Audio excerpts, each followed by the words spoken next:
ki bizim bu bilansı bundan farklıdır. Yani ki bu böyle şeffaftı belli üstünde yazı var. Yani ki bu burada designer demek istiyor ki yargı üstüne geldiği zaman şeffaflaşsın burada da yazı çıksın. Tamam? Bunu bu taraftan örnek olmaz.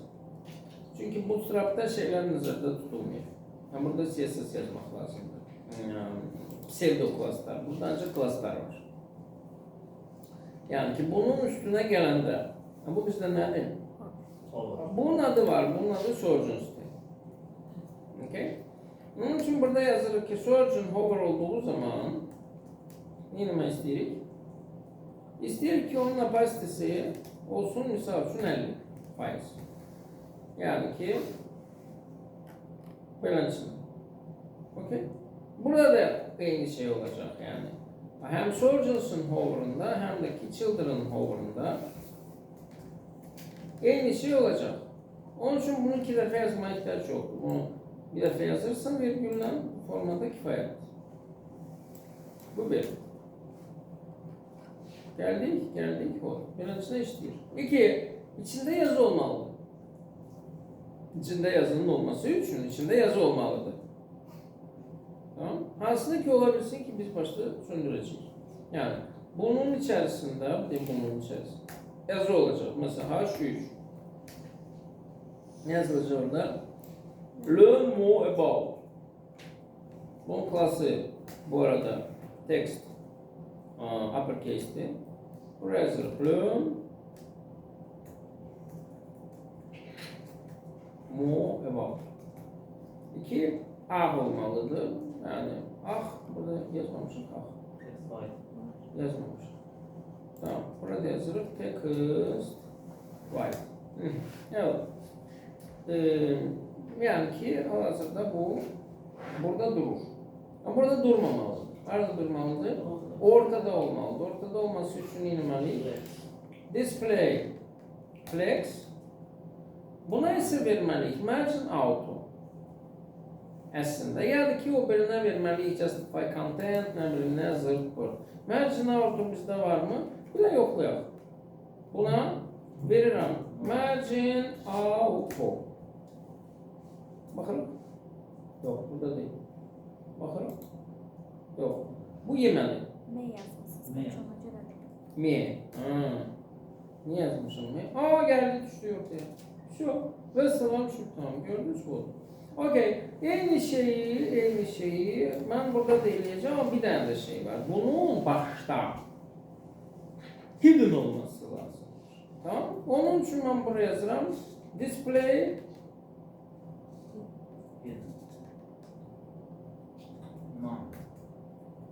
bilmiyorum. Bakalım. Display non var. Non var. Non. Onun için bu burada görsem ama var. Tamam? Aynı şey aydın meseledir ki olacak bunun da içerisine. Burada display flex yazacak bunun ortada olması için. Ve burada da falan. Burada da var. Ama onlar ne vakit çıkacak? Üstüne geldiğiniz vakit.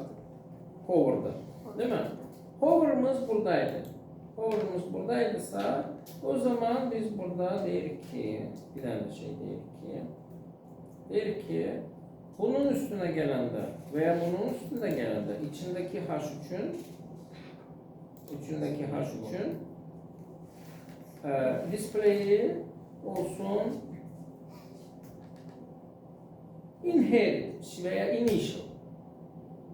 Tamam? Bakın üstüne gelende hiç ne görsem mi? Niye? Çünkü şey farklıydı. Orada biz onu bir başa bunun içine yazmışız. Burada ise yazar ki bu ID'nin olduğu zaman filan kesmeken. Onun için buraya yazmak lazım bir tane important. Tamam. Şimdi bakalım. Tamam. Bu da sizin hover'ınız. Yes. Böyle işler. Sen de 34. Şimdi Millət, bunu eləyə bilərsinizmi? Bootstrap. Bəli. Məncə elə bilərsiniz. Bunu eləyə bilərsinizmi bootstrapla? Yəni, asan. Bu nədir? Bu karusel elədir ki var. Sadəcə bir damcı modify olmuş karusel.